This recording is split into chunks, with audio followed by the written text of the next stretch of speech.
السلام علیکم ورحمۃ اللہ وبرکاتہ۔ لالچ بہت بری بلا ہے۔ ایک غریب کے پاس سائیکل نہیں تھی کہ وہ کہیں جاتا اور آتا۔ اللہ نے اسے سائیکل کا بھی اسباب بنا دیا، انہوں نے سائیکل لے لی۔ اس کے بعد اس کے اندر دیکھیے لالچ کیسی ہوتی ہے۔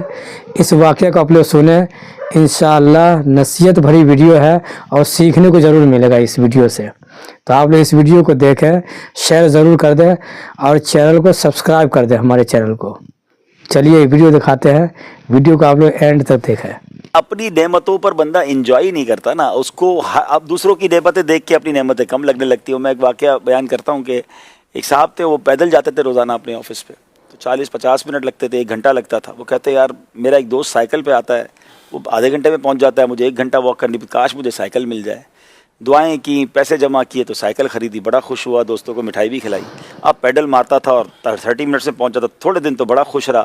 ایک دن راستے میں سگنل پہ رکا تو برابر میں موٹر سائیکل آ کے رکی۔ کہا یار یہ پھٹیچر سائیکل، روز پینڈل مارتا ہوں، تھک جاتا ہوں، اور یہ دیکھے موٹر سائیکل گیئر لگاتا ہے، زوم نکل گیا میرے آگے۔ کاش میرے پاس موٹر سائیکل ہوتی۔ قرضہ لیا کسی سے، تھوڑے پیسے جمع کیے، کسی طرح اس نے جناب کوشش کر کے، جب تک موٹر سائیکل نہیں لی سائیکل خراب لگنے لگی، کیونکہ موٹر سائیکل دیکھ لی تھی، وہی سائیکل جس کی دعائیں کرتا تھا اب یہ پھٹیچر لگتی تھی۔ موٹر سائیکل لے لی جناب، اب تو جناب پورے محلے کو مٹھائی کھلائی، اپنے بچوں کو بھی گھماتا تھا، بہت مزے میں۔ آپ 10 منٹ میں آفس پہنچ جاتا ہوں، کام پہ پہنچ جاتا ہوں۔ ایک دن وہی موٹر سائیکل سگنل پہ رکی تو برابر میں الٹو گاڑی آ کے رکی۔ کہا یار کپڑے روز اس میں میلے ہو جاتے ہیں، دھوپ میں پریشان، یہ دیکھو کیسے مزے سے بیٹھے ہیں اس کے اندر، یہ پھٹیچر موٹر سائیکل، گاڑی زندگی تو گاڑی والے کی ہے۔ اب وہ موٹر سائیکل لگنے لگی خراب، اب روز پریشان۔ اب اس نے جناب قرضہ لیا لوگوں سے، اللہ معاف کرے غلط قرضہ بھی لیا، اور جا کے جناب اس نے لی گاڑی، جنون سوار ہو گیا تھا۔ اب جناب اس نے گاڑی لے لی، اب تو جناب بریانی کھلائی دوستوں کو، اب تو مٹھائی سے گاڑی والا ہو گیا، باکار ہو گیا۔ اب وہ گاڑی پہ گھومتا، بچوں کو لے کے جاتا۔ تھوڑے دنوں بعد ایک بار سگنل پہ گاڑی روکی تو برابر کرولا آ کے رکی، وہ بٹن سے شیشے اس کے اوپر ہو رہے ہیں، بٹن سے نیچے ہو رہے، کرے میں تو ہینڈل گھما گھما کے شیشے اوپر کرتا ہوں، اور میں گیئر لگاتا ہوں، وہ آٹومیٹک چل رہی ہے، اے سی چل رہا ہے اندر، میری گاڑی میں اے سی کوئی نہیں، یہ پھٹیچر گاڑی، یہ کوئی گاڑی ہے؟ گاڑی تو وہ ہے۔ تو سمجھانے کا مقصد یہ ہے میرے پیارے اسلامی بھائیوں، اب جب کرولا لے لے گا نا تو لینڈ کروزر نظر آئے گی، لینڈ کروزر کے بعد V8 نظر آئے گی، اب تو لوگوں کے پاس پرائیویٹ طیارے موجود ہیں۔ کہاں تک بھاگو گے؟ کس سے ریس لگاؤ گے؟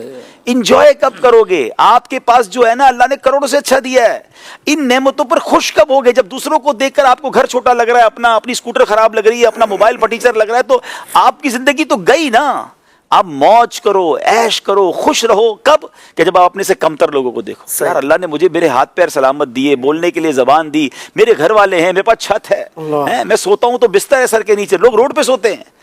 آپ اگر اپنی زندگی کو پراپر انجوائے کرنا چاہتے ہیں نا، حرام روزی چھوڑنے کا بھی یہ فارمولا ہے کہ نعمتوں میں اپنے سے کم لوگوں کو دیکھیں اور نیکیوں میں اپنے سے آگے والوں کو دیکھیں۔ اچھا ہمارا پیرامیٹر ہی الٹا ہے، ہم نیکیوں میں پیچھے والوں کو دیکھ رہے ہوتے ہیں۔ بھائی میں جمعہ تو پڑھتا ہوں نا، وہ تو عید بھی نہیں پڑھتا۔